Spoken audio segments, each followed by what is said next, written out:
Hello dear students, so today we are going to discuss laws of chemical combination. So elements के combination से compound का बनना किन किन laws पर depend करता है, आज हम उसे study करेंगे, जिसमें पहला है law of conservation of mass which was given by Anthony Lavoisier in 1789. इनको father of modern chemistry के नाम से भी जाना जाता है. So according to him, in all physical and chemical changes, the total mass of reactants is equal to that of products. किसी भी केमिकल और फिजिकल चेंज में जो टोटल मास ऑफ रिएक्टेंट होता है वो टोटल मास ऑफ प्रोडक्ट के हमेशा इक्वल होता है. So during any physical and chemical change जो टोटल मास होता है मैटर का वो ना तो इंक्रीज होता है ना ही डिक्रीज होता है. सो अगर हम किसी केमिकल रिएक्शन की बात करें तो अगर हम कार्बन और ऑक्सीजन को लेके क्या बनाए, कार्बन डाई ऑक्साइड, तो यहाँ पर कार्बन का मास कितना है 12 ग्राम, ऑक्सीजन का कितना हो जाएगा 32, 16 होता है तो 2 एटम है तो 32 हो जाएगा. टोटल कितना हो गया 44 ग्राम. अगर हम कार्बन डाइऑक्साइड को देखें ये भी कितना है 44 ग्राम. तो यहाँ हम देख रहे हैं जो मास ऑफ रिएक्टेंट है वो किसके इक्वल है, मास ऑफ प्रोडक्ट के. सिंपल. इसी तरह हम कैल्शियम कार्बोनेट भी देख सकते हैं. कैल्शियम कार्बोनेट का कितना है 100, कैल्शियम का होता है 40, कार्बन हो जाएगा 12, ऑक्सीजन का होता है 16 इंटू 3. तो इसी तरह कैल्शियम ऑक्साइड कितना है हमारे पास 56, कार्बन डाइऑक्साइड कितना है 44 ग्राम. इन दोनों को जब हम ऐड करेंगे प्रोडक्ट साइड तो ये भी कितना हो जाएगा 100 ग्राम. सो हम कह सकते हैं जो मास ऑफ रिएक्टेंट है वो इक्वल है मास ऑफ प्रोडक्ट के. फॉर योर काइंड इन्फॉर्मेशन, जो कैल्शियम कार्बोनेट है इसे हम लाइमस्टोन बोलते हैं, कैल्शियम ऑक्साइड को हम क्विक लाइम के नाम से भी जानते हैं. तो एक इसका एग्जाम्पल की फॉर्म में एक न्यूमेरिकल कर लेते हैं. If 6.3 gram of sodium bicarbonate are added to 15 gram of acetic acid solution, the residue is found to be weight 18 gram. What is the mass of CO2 released in the reaction? तो यहाँ पर हमें किसका मास निकालना है, carbon dioxide का. बाकी के मासेस गिवन है हमें न्यूमेरिकल में. तो सोडियम बाइकार्बोनेट जब एसिटिक एसिड से रिएक्ट करेगा क्या बनेगा, सोडियम एसीटेट, साथ में वाटर प्लस कार्बन डाइऑक्साइड. तो देखिए इसका मास कितना गिवन हमें 6.3, इसका 15 है, रेसिड्यू का 18 है. इसका हमें निकालना है CO2 का, तो इसका हमने x रख लिया है. तो ये टोटल हो जाएगा हमारा रिएक्टेंट 21.3 ग्राम.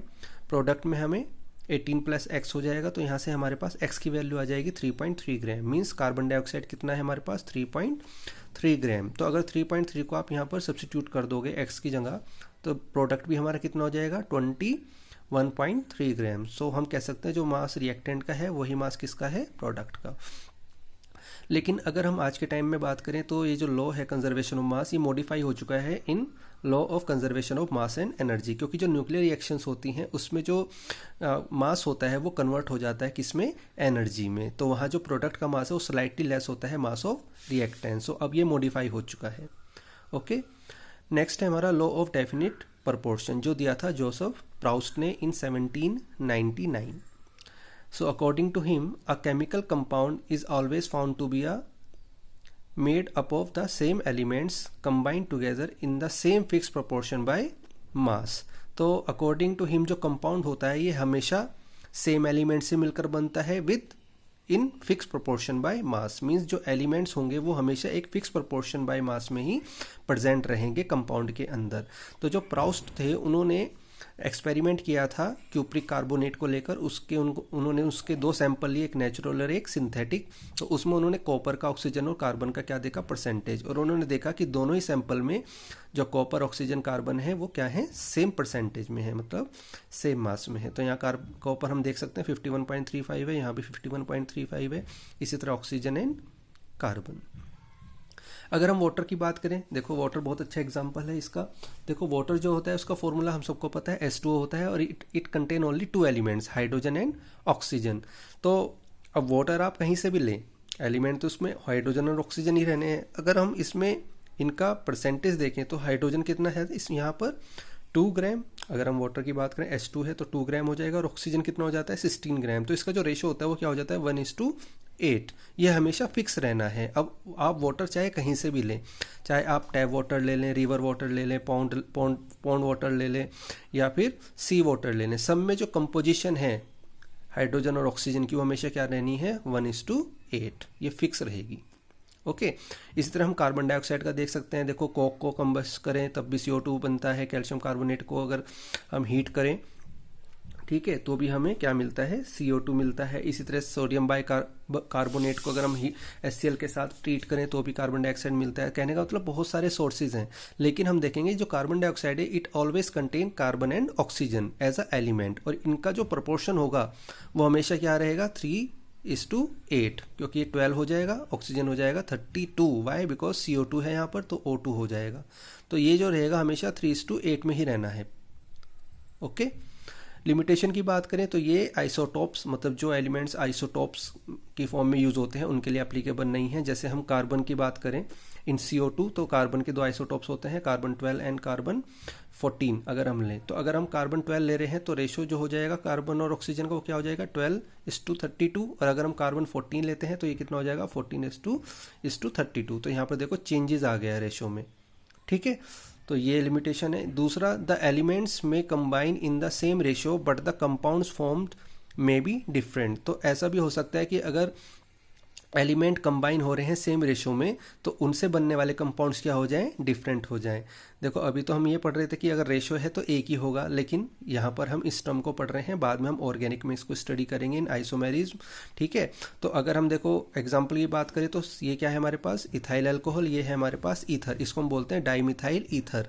ठीक है, तो देखो दोनों कंपाउंड अलग अलग हैं, लेकिन अगर इनके कंपोजिशन देखें, ठीक है, तो कंपोजिशन में इनके पास जो एलिमेंट्स वो कौन से हैं हमारे, carbon, hydrogen and oxygen. Okay, और इसी तरह अगर इनका रेशो देखें हम मासिस का, तो देखो मोलिकुलर फॉर्मूला इनका दोनों का सेम है, क्या है, C2H6O, C2H6O, there are 6 hydrogen there and 1 oxygen. तो अगर आप C2 का देखो तो 24 ग्राम हो जाएगा, हाइड्रोजन कितना हो जाएगा 6, और ऑक्सीजन कितना हो जाएगा 16। तो जो रेशो आएगा वो क्या आ जाएगा, 12:3:8 बाय मास। अब देखो रेशो तो फिक्स है, इसी रेशो में है, लेकिन कंपाउंड्स हमारे क्या हो रहे हैं, डिफरेंट। तो ये लिमिटेशन है डेफिनिट प्रोपोर्शन की। एक एग्जांपल देख लेते हैं इसका in form of numerical. 2.16 gram of copper metal when treated with nitric acid gave 2.70 gram of copper oxide. In another experiment, 1.15 gram of copper oxide upon reduction with hydrogen gave 0.92 gram of copper. Show that data illustrate the law of definite proportion. देखो यहाँ पर 2 experiment given है, हमें दोनों experiment में copper और oxygen का ratio देखना है कि ये सेम है या नहीं है। अगर सेम है तो ये डेफिनेटली फॉलो करेगा रूल, अगर नहीं है तो ये नहीं करेगा। तो फिर एक्सपेरिमेंट 1 के लिए हम देखें तो देखो यहाँ पर कॉपर का कितना मास है, कितना वेट है, 2.16 ग्राम। और अगर हम बात करें कॉपर ऑक्साइड की तो ये कितना दिया हुआ है, 2.70 ग्राम। तो सिंपली ऑक्सीजन का हमारे पास वेट आ जाएगा, है ना, टोटल में से माइनस कर देंगे हम कॉपर को तो क्या आ जाएगा, ऑक्सीजन, क्योंकि कॉपर ऑक्साइड है तो ऑक्सीजन को हम जरूर कैलकुलेट करेंगे। तो ये आ गया हमारा वेट ऑफ ऑक्सीजन। तो हम परसेंटेज अगर कॉपर की निकालेंगे तो परसेंटेज का फॉर्मूला क्या होता है, mass of element upon total mass into 100, मतलब टोटल मास ऑफ कंपाउंड। तो कंपाउंड हमारे यहाँ पे क्या है, कॉपर ऑक्साइड। तो कॉपर का वेट कितना है, 2.16, ऑक्साइड कितना दिया हुआ है 2.70 इंटू 100, 80% आ जाएगा हमारा कितना, कॉपर। तो रेस्ट कितना रह गया हमारा 20%, वो क्या हो जाएगा हमारा ऑक्सीजन। और इसको हम कैलकुलेशन से भी कर सकते हैं, weight of oxygen upon weight of copper oxide into 100, 20%। तो ये तो फर्स्ट एक्सपेरिमेंट के लिए हो गई वैल्यू। अब हम सेकंड के लिए देखेंगे, तो सेकंड के लिए वेट दे रखा है कॉपर का 0.92 ग्राम। अगेन कॉपर ऑक्साइड कितना है हमारे पास 1.15 ग्राम। तो 1.15 ग्राम में से जब आप कॉपर को सब्ट्रैक्ट करोगे तो ऑक्सीजन की वैल्यू आ जाएगी, दैट इज 0.23 ग्राम। तो कॉपर के लिए जब हम करेंगे तो mass of copper upon mass of या वेट ऑफ कॉपर ऑक्साइड, ठीक है, इंटू 100, ये कितना आ जाएगा, अगेन 80%। रेस्ट क्या हो जाएगा 100 माइनस 80, 20%। टोटल परसेंटेज हम 100 में रखते हैं, या फिर इसको आप दोबारा कैलकुलेशन के थ्रू भी निकाल सकते हैं। तो हम देख रहे हैं कि एक्सपेरिमेंट 1 में भी और 2 में भी जो दोनों का परसेंटेज है कॉपर और ऑक्सीजन का वो क्या है, सेम है। इसका मतलब ये फॉलो कर जाएगा किसे, डेफिनिट प्रोपोर्शन को। ओके, हमारा नेक्स्ट लॉ है law of multiple proportion which was given by Dalton in 1803। So according to him, when two elements combine to form 2 or more compounds, then the masses of one of the elements which combine with a fixed mass of other element bear a simple one number ratio. Means जब 2 element combine होकर 2 या 2 से ज़्यादा compounds बनाते हैं तो उनमें से एक एलिमेंट का मासेस जो कि फिक्स्ड मास के एलिमेंट से रिएक्ट हो रहा है, कंबाइन हो रहा है, क्या रखते हैं, एक सिंपल वो नंबर रेशो रखता है। ठीक है, मतलब इसको हम एग्जांपल के थ्रू समझेंगे तो बहुत इजी समझ में आएगा। देखो, अगर कार्बन और ऑक्सीजन कंबाइंड होते हैं तो ये 2 टाइप के ऑक्साइड बना सकते हैं, एक कार्बन मोनोऑक्साइड और एक कार्बन डाई ऑक्साइड। तो कार्बन मोनोऑक्साइड में जो कार्बन का रेशो रहेगा, मास रहेगा, वो हो जाएगा 12 और ऑक्सीजन का कितना हो जाएगा 16। इसी तरह कार्बन डाइऑक्साइड में कार्बन हो जाएगा अगेन 12 और ऑक्सीजन कितना हो जाएगा 32, because there are two atoms in oxygen है, तो ये हो गया 32। अब हम देख सकते हैं कि दोनों में कार्बन तो फिक्स हो गया है पर ऑक्सीजन का मास क्या रहा है डिफरेंट, तो इनके मासेस का जो रेशो होगा ऑक्सीजन का, that should be in simple वोन नंबर रेशो। तो इसको हम समझ सकते हैं। देखो हमने क्या बोला, when 2 elements combine to form, तो 2 एलिमेंट्स कौन से हो गए हमारे, कार्बन एंड ऑक्सीजन। 2 और more compounds, carbon monoxide, carbon dioxide, then the masses of one of the element, तो वो one of the element masses किसका हो जाएगा, ऑक्सीजन का, ठीक है, which combine with fixed mass of other element, carbon fix है क्योंकि 12 gram, bear a simple whole number ratio 1:2, क्योंकि ऑक्सीजन कितना है 16 एंड 32, तो इनका रेशो क्या हो जाएगा 1:2। ओके, इसी तरह हम ले सकते हैं हाइड्रोजन और ऑक्सीजन को लेकर हम 2 कंपाउंड बना सकते हैं, वाटर एंड हाइड्रोजन पेरोक्साइड। तो यहाँ पर हाइड्रोजन हमारा फिक्स हो जाएगा, 2 ग्राम इधर भी है, 2 ग्राम इधर भी है, और ऑक्सीजन जो होगा it will contain a simple whole number ratio that is 16:32, it will be 1:2। Sulphur और ऑक्सीजन को लेकर हम बना सकते हैं sulphur dioxide and sulphur trioxide. यहाँ देखेंगे तो सल्फर हमारा फिक्स हो गया है 32 और ऑक्सीजन यहाँ पर 32 हो जाएगा, और यहाँ पर ऑक्सीजन के लिए क्या हो जाएगा 48। तो 32 तो फिक्स हो गया है, और 32 और 48 का जो रेशो आएगा दैट इज 2:3। ओके, अब हम एग्जाम्पल एक और ले सकते हैं इसका, ऑक्साइड्स ऑफ नाइट्रोजन। तो ये हमारे कुछ ऑक्साइड्स हैं नाइट्रोजन के, N2O, NO, N2O3, N2O4, N2O5। इनमें नाइट्रोजन का मास कितना है 28, यहाँ पर कितना है 14, यहाँ पर 2 नाइट्रोजन है तो 28 हो जाएगा, इसी तरह 2 नाइट्रोजन है 28। ऑक्सीजन यहाँ पर 16 हो जाएगा, यहाँ पर कितना हो जाएगा 16, यहाँ पर हो जाएगा 48, 4 है तो 64 और 80। तो अब हम क्या करेंगे, यहाँ पर हम नाइट्रोजन के मास को क्या कर देंगे, फिक्स कर देंगे। हाउ, 2 से डिवाइड करके इनको 14 कर देंगे, इसको 8 कर देंगे। तो ये फर्दर ऐसे ही करना है हमें। तो देखो यहाँ पर तो 14 हो जाएगा, यहाँ पर ऑक्सीजन का मास कितना हो जाएगा 8, ऐसे यहाँ पर ऑलरेडी 14 है, यहाँ पर हमारा क्या है 16। इसी तरह यहाँ पर 14 हो जाएगा, यहाँ पर कितना हो जाएगा 24, यहाँ पर 14 है, यहाँ पर क्या हो जाएगा 32, यहाँ पर 14 है, यहाँ पर हो जाएगा 40। तो हमने नाइट्रोजन को तो फिक्स कर लिया। अब यहाँ पर जो ऑक्सीजन का मास है ये क्या रखेगा, एक सिंपल वो नंबर रेशो। तो वी कैन से कि जो 2 एलिमेंट हैं उनमें से एक एलिमेंट का जो मासेस है, मतलब ऑक्सीजन जो कि फिक्स्ड मास के एलिमेंट से कंबाइन हो रहा है, फिक्स्ड मास मींस नाइट्रोजन, वो क्या रखता है एक सिंपल वो नंबर रेशो। तो हम देख सकते हैं यहाँ पर जो रेशो है हमारा ऑक्सीजन का दैट इज 8:16:24:32:40। तो हम इसको जब करेंगे 8 से डिवाइड करेंगे तो हो जाएगा 1:2:3:4:5। सिंपल। आई होप आपको समझ में आया होगा, दोबारा इसे देख लें आराम से, ठीक है। अब हम एक क्वेश्चन कर लेते हैं। Copper gives 2 oxides on heating 1 gram of each in hydrogen, we get 0.888 gram and 0.798 gram of metal respectively. तो हमें बताना है मल्टीपल प्रोपोर्शन को फॉलो करेगा या नहीं करेगा। तो देखो यहाँ पर जो है जो कॉपर ऑक्साइड है वो 1 ग्राम है, तो कॉपर का वेट गिवन है हमें कितना 0.88 ग्राम। तो हम 1 में से क्या करेंगे सब्ट्रैक्ट कर देंगे वेट ऑफ कॉपर को, तो हमारे पास वेट ऑफ ऑक्सीजन आ जाएगा कितना 0.112 ग्राम, ठीक है। तो हमें पता है कि जो कॉपर है मतलब 0.888 ग्राम जो है कॉपर वो कंबाइन हो रहा है कितने ऑक्सीजन से 0.112 ग्राम। तो 1 ग्राम कॉपर कितने से होगा, तो इसको हम डिवाइड करके यूनिटरी मेथड लगा रहे हैं, ये आ जाएगा 0.126। मीन्स हमने यहाँ पर जो क्या किया, हमने यहाँ पर जो कॉपर है उसकी जो वैल्यू है, उसका जो मास है उसको हमने फिक्स कर दिया 1 ग्राम। ओके, ऐसी जब वेट ऑफ कॉपर दे रखा कितना 0.798 ग्राम, तो वेट ऑफ ऑक्सीजन कितना हो जाएगा 1 माइनस कर देंगे तो ये आ जाएगा हमारा वेट ऑफ ऑक्सीजन, ठीक है। तो इतने ग्राम कॉपर रिएक्ट कर रहा है इतने ग्राम ऑक्सीजन से, तो 1 ग्राम कितने से करेगा, सिंपल डिवाइडेशन हो जाएगा और ये आ जाएगा 0.253, ठीक है। सो अब हमें देखना है, देखो कॉपर तो फिक्स हो चुका है 1 ग्राम, उसको तो हमने फिक्स कर दिया है 1 ग्राम, यहाँ भी 1 ग्राम है यहाँ भी 1 ग्राम है, तो हमें किसका रेशो देखना है ऑक्सीजन का। तो ऑक्सीजन का जो रेशो है दैट विल बी 0.126 एंड 0.253। जब इनको आप कैलकुलेट करोगे तो it will become 1:2 which combine with 1 gram of copper in 2 oxide. तो यहाँ पर हम देख रहे हैं कि ऑक्सीजन जो आई है वो एक सिंपल होल नंबर रेशो रख रही है। ओके, क्योंकि जो कॉपर है वो तो फिक्स हो चुका है, इसके लिए हमें देखना था। तो ये हमारे पास आ गया है simple whole number ratio. Okay, next है हमारा law, Gay-Lussac's law of gaseous volume. ये दिया था गे-लुसैक ने इन 1808। ये क्या बोलते हैं, under similar condition of temperature and pressure whenever gases combines they do so in volume which bear simple one number ratio which with each other and also with the gaseous products। so similar condition of temperature and pressure, जो भी gases होती हैं सभी gases वो volume में react करती हैं और एक सिंपल वन नंबर रेशो रखती हैं। ठीक है, ये लॉ बोलता है, वो सिंपल है। देखो हमने एग्जांपल लिया, नाइट्रोजन को हमने हाइड्रोजन से रिएक्ट कराया, क्या बन गया, अमोनिया।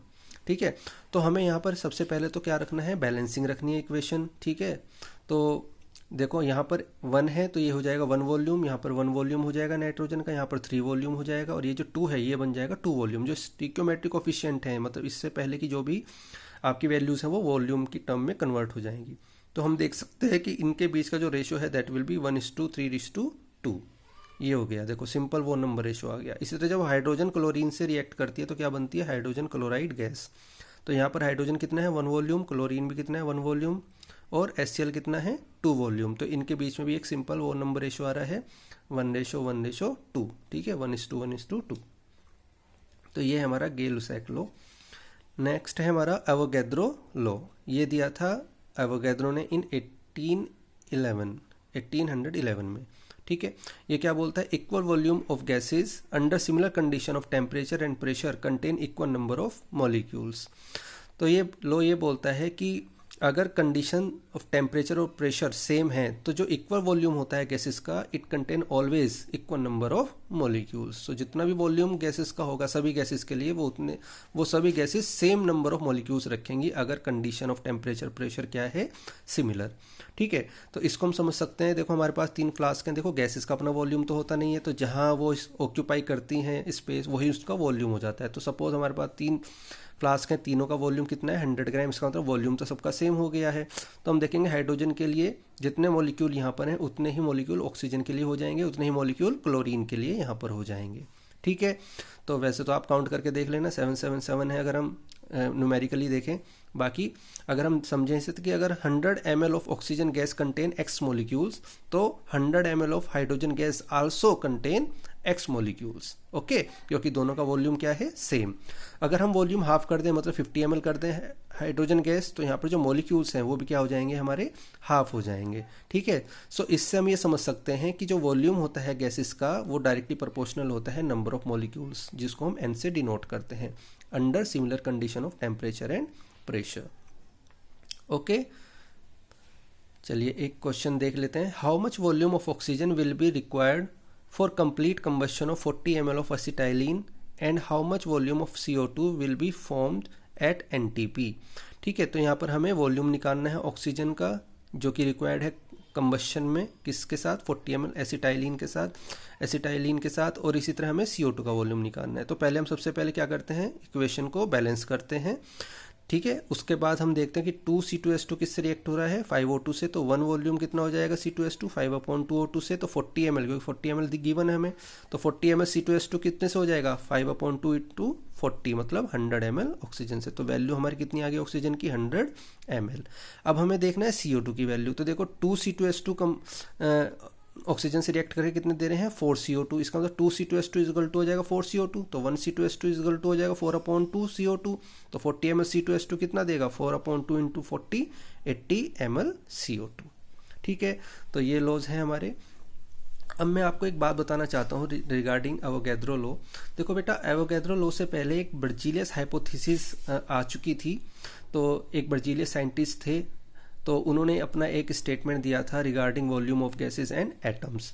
एक्चुअली उस टाइम डाल्टन एटॉमिक थ्योरी भी इंट्रोड्यूस हो चुकी थी। ठीक है, तो जो बर्जीलियस थे इन्होंने गे-लुसैक और जो हमारे डाल्टन थे उन दोनों को कोरिलेट किया, तो उन्होंने एक रिलेशन दिया जिसको हम क्या बोलते हैं, बर्जीलियस हाइपोथेसिस। तो उनके अकॉर्डिंग क्या था, that equal volume of all gases under similar condition of temperature and pressure contain equal number of atoms.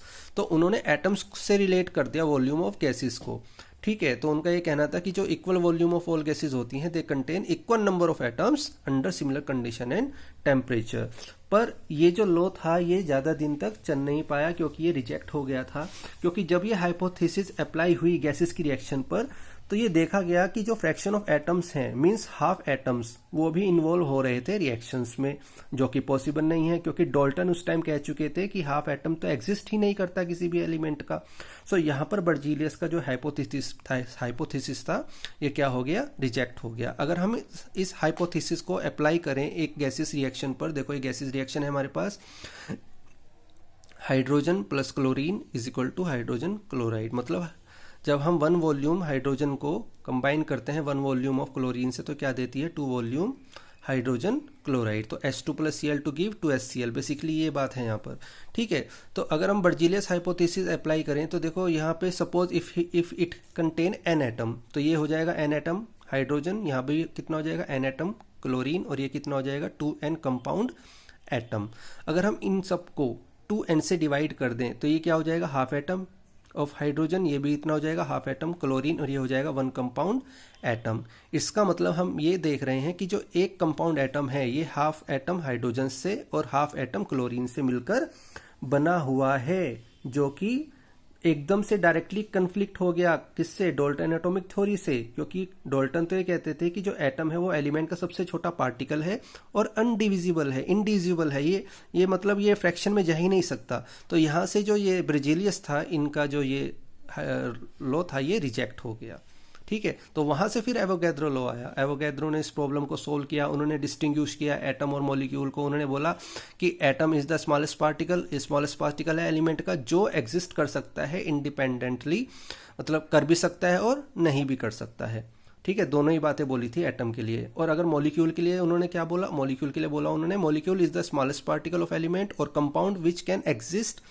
independently. Moreover, a molecule is capable to further subdivision into fraction such as half molecule. तो उन्होंने बोला कि जो molecule है वो smallest particle है element और compound का जो कि इंडिपेंडेंटली एग्जिस्ट कर सकता है। इसके अलावा ये फर्दर सब डिवाइड भी हो सकता है फ्रैक्शन में, हाफ मॉलिक्यूल्स में, ठीक है। तो उन्होंने बोला सो सिंस गैस का जो स्मॉलेस्ट पार्टिकल है वो मॉलिक्यूल है, एटम नहीं, और इंडिपेंडेंटली एग्जिस्ट भी कर सकता है, सो जो वॉल्यूम का गैस है वो हम नंबर ऑफ मॉलिक्यूल से रिलेट कर सकते हैं। तो वहां से उन्होंने ये लॉ दिया था जिसको हमने क्या बोला, एवोगैड्रो लॉ। तो उसको भी हम एक बार अप्लाई करके देख लेते हैं सेम कंडीशन पे। तो H2 प्लस Cl2 क्या देती है 2HCl, 1 volume combine with 1 volume give 2 volume HCl। तो अगर हम मॉलिक्यूल्स की बात करें, if it contain n molecule, Cl2 का भी n मॉलिक्यूल हो जाएगा और यहाँ पर कितने हो जाएंगे 2n मॉलिक्यूल। अगर हम सबको 2n से डिवाइड कर दें तो यहाँ पर हो जाएगा हाफ मॉलिक्यूल, ये भी हाफ मॉलिक्यूल, और ये हो जाएगा 1 मॉलिक्यूल। इसका मतलब 1 मॉलिक्यूल ऑफ HCl जो है आपका किससे बना है, हाफ मॉलिक्यूल ऑफ हाइड्रोजन से and half molecule of chlorine से, ठीक है बेटा। तो अब देखो अगर हम बात करें मॉलिक्यूल्स की, तो मॉलिक्यूल जो होते हैं इट कैन कंटेन 1 और मोर एटम सिंपली। तो हम यहाँ देख रहे हैं कि जो 1 मॉलिक्यूल ऑफ हाइड्रोजन है, ठीक है, अगर देखें हम तो ये 2 एटम रखता है। अगर हम 1 मॉलिक्यूल हाइड्रोजन की पर्टिकुलर बात करें तो एक मॉलिक्यूल हाइड्रोजन का कितने रख सकता है 2 एटम ऑफ हाइड्रोजन। तो हाफ जो मॉलिक्यूल हाइड्रोजन का ये कितने एटम रख सकता है 1 एटम, सिंपल भाई। देखो 1 में कितने हैं 2 एटम, H2 होता है ना, तो हाफ में कितना हो जाएगा 1 एटम। इसी तरह हाफ में कितना हो जाएगा क्लोरीन में भी 1 एटम ऑफ क्लोरीन, तो हाफ मॉलिक्यूल कैन कंटेन। तो यहाँ से हमें पता लगा कि जो 1 मॉलिक्यूल ऑफ HCl गैस है it can be form by the combination of hydrogen, मतलब 1 atom of hydrogen and 1 atom of chlorine, and it is the agreement of Dalton atomic theory. यहाँ पर फ्रैक्शन नहीं हुआ एटम का क्योंकि हमने molecule को क्या ले लिया, हाफ मॉलिक्यूल। तो 1 में 2 एटम है, अगर हम हाइड्रोजन और क्लोरीन की बात करें तो हाफ में कितने, यहाँ पर हाफ हो गए ना, तो हाफ में कितने हो जाएंगे 1 atom of hydrogen and chlorine. तो ये एग्री कर गया था डाल्टन एटॉमिक थ्योरी को। तो ये एक छोटी सी बात थी जो मैं बताना चाह रहा था आपको। अब यहाँ पर एक लॉ रह चुका है हमारा, लॉ ऑफ रेसिप्रोकल प्रोपोर्शन, ठीक है। इसको हम नेक्स्ट वीडियो में ट्राई करेंगे, हालांकि एनसीईआरटी में गिवन नहीं है, but in next video we will cover it. And till then God bless you, take care and do work hard.